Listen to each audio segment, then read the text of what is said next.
It's true then, you are a witch. And you use black magic to kill someone. That's what they would have you believe, just as they did 120 years ago. But you just said that that was true. No. I said I was hanged for murder, but there was no actual evidence that I murdered anybody. They were just so convinced that I was a witch. Why? Because of your candles? So they convicted me. Even though my candles were scented with nothing more sinister than frankincense, myrrh, a little dragon's blood, maybe. With dragon's blood? It's an herb used for attraction. And it worked. All of my candles worked. People who had once been afraid to share their hearts suddenly found love. They found comfort where once they felt loneliness. And laughter when they had only known sorrow. But then others, they thought that your candles were the work of the devil. Because they didn't understand them. Especially those who had only heard of their power. Rebecca, I do understand everything that you are talking about, but this just isn't about ignorance and fear. There was a minister that came to see you. There was a minister that came to see you and then disappeared. So if you didn't kill him, then who did? Nobody. I helped him fake his own death so that he could be with the woman he loved, as was his own true heart's desire. Well, then why did they think that? Because they found his bloody clothes. That was all they needed. Well, his bloody clothes? He left them there so that they would think he'd been attacked by an animal in the forest. All that to spare his family the shame. But they didn't think that... It was easier to believe that my black magic had killed him than to think that a man of God would have run away with his lover. A woman of ill repute. Okay. So then what? So then they took my child away. And they hanged me. Oh, Nana, I'm sorry. I'm sorry. Is that when you then put the curse on the town? I promised that every bad thing that could possibly rain down upon them from heaven or hell would from that day forward. Well, could you do that?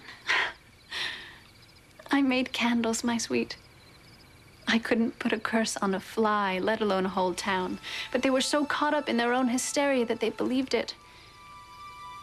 And now I see you're starting to doubt me as well. Sorry, I don't know what to think anymore about anything. All I want is for you to be happy, Allison. That's all I've ever wanted since you were a child. And seeing your Rafe again. Wouldn't that make you happy? Yes, of course it would, but how?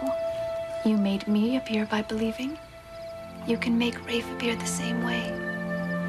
After all, isn't magic just the power we have within? Turning what's in our head and our hearts into reality? Yeah, that's right. That happened to me and Rafe once. And it can happen again. Right. I don't know. I understand your reluctance. It's a lot to take in all at once. I'm sorry, I don't know. It's all right, I understand, my sweet. The last thing I want is for you to be scared of me, too. The candle's here for your use. I'll let you decide for yourself.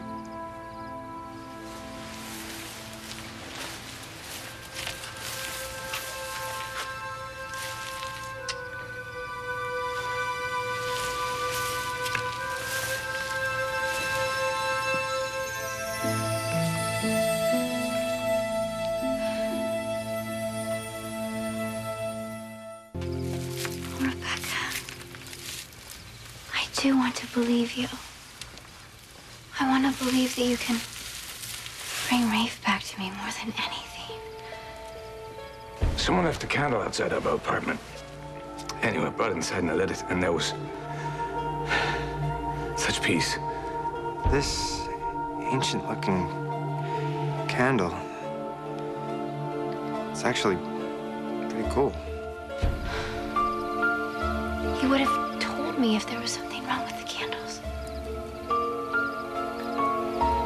And Rebecca, I do believe you.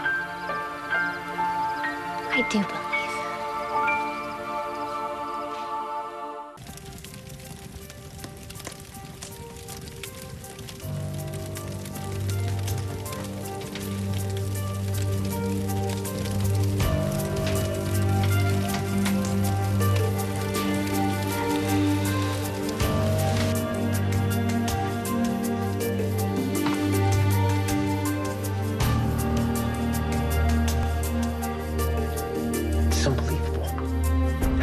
Allison's ancestors be in a picture with her. I took a picture of Allison with this camera. Yeah, and? And when I developed it, Rebecca was in the picture. No way. What? No, no, see for yourself. I have it right here. Check this out.